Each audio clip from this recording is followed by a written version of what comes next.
कई दिहलू, चैन सकून हमके सब हमसे छीन लिहलू।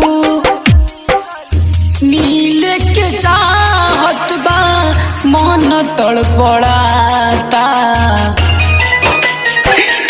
मिले के चाहत बा मन तड़पड़ाता।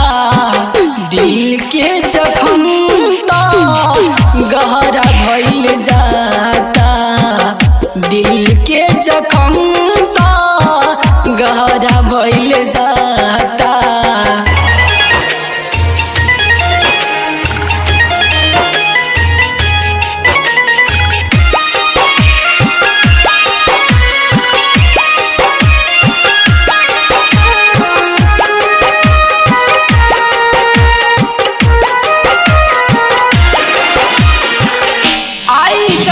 सोचाई हमें आखरी बख्वाबई हमरा के, गलती का भइल हमसे कैल परवाना तू हमके।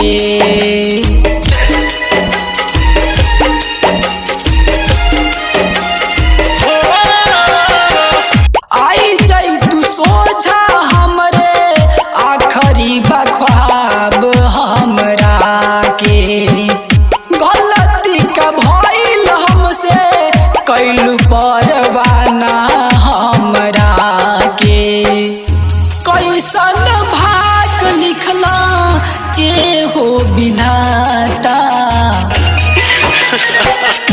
कैसन भाग लिखला के हो विधाता।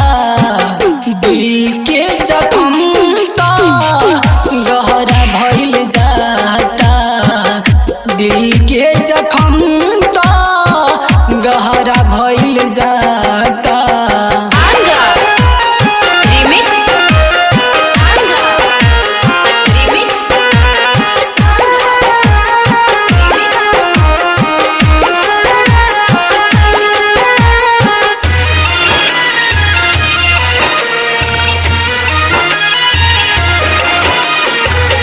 जेकरे से दिल लगाई उहे देता हमारा के साजा, राजा के दिल तोड़ के लूटता रुखबे तू तमाजा।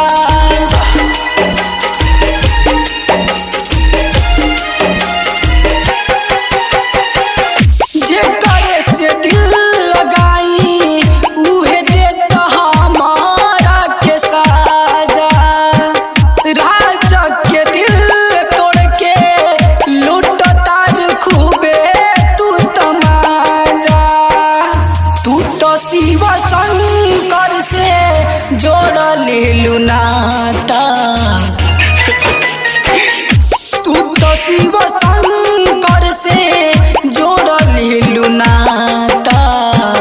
दिल के जख्म तो गहरा भइल जाता, दिल